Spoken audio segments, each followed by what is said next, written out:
The sun rose over the crystal-clear waters of Fiji, painting the sky in shades of orange and pink. It was supposed to be paradise, a honeymoon in one of the world's most exclusive resorts. But inside Villa 17, hidden behind white curtains and luxury decor, lay a scene of pure horror. A young woman's lifeless body was sprawled on the marble floor, her face battered beyond recognition. The room was a mess, blood smeared across the bed, shattered glass, and broken furniture. Standing over her was her newlywed husband, his hands trembling, his clothes soaked in her blood. When the resort staff burst into the room, they were met with a chilling confession. "I didn't mean to do it, but was it an accident? Or was there something far more sinister behind this brutal killing?" This is the shocking true story of how a perfect honeymoon turned into a nightmare. Sarah Mitchell and James Carter were the kind of couple that everyone envied. Sarah, a 28-year-old elementary school teacher, was beautiful, kind, and full of life. James, a 32-year-old corporate executive, was charming, successful, and madly in love with her. They met at a coffee shop in New York City, and from that moment, their romance moved fast. 6 months of dating, a whirlwind proposal in Paris, a grand wedding at an exclusive estate. From the outside, they were perfect. But behind the smiles, there were cracks in the fairy tale.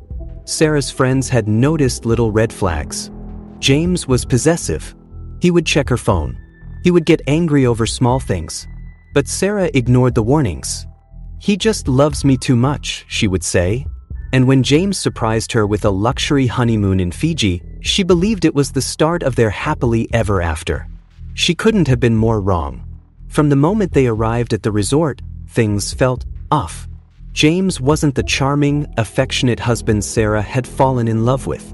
He was controlling, paranoid. Day 1, Sarah chatted with a bartender at the beach bar. That night, James accused her of flirting. Day 2, she wanted to go snorkeling, but James refused, saying she was too friendly with the tour guide. Day 3, witnesses saw them arguing at dinner. James slammed his fist on the table. Sarah looked terrified. It was clear James had a dark side, a side that was about to explode. On the 5th night of their honeymoon, the couple attended a private beach dinner. They were seen laughing, drinking champagne, holding hands. But behind the smiles, tension was brewing. As they walked back to their villa, resort cameras captured their final moments together. 2:10 a.m., the couple enters Villa 17. 2:37 a.m., loud shouting is heard. 2:45 a.m., a female scream pierces the night. 2:50 a.m., silence. When resort staff arrived at 7 a.m. for room service, they found James in shock, sitting beside Sarah's lifeless body. "It was an accident," he whispered, but the evidence told a different story. Sarah had multiple fractures. She had been punched repeatedly. There were signs of strangulation. This wasn't an accident. This was murder. James told police a different version of the story. "She fell. We were drinking. She slipped and hit her head." But forensic evidence destroyed his alibi. The wounds on Sarah's body were not from a fall. Neighbors heard a violent struggle. James had bruises on his knuckles. The biggest twist? James had a history of violence. His ex-girlfriend had filed a restraining order against him years before. Sarah never knew. She might still be alive. James was arrested and put on trial. The prosecution revealed chilling details. James had planned the murder. He had searched for ways to break a neck. He had taken out a $2 million life insurance policy on Sarah weeks before the wedding. This wasn't a crime of passion. This was cold-blooded murder. James sat stone-faced in court. No remorse.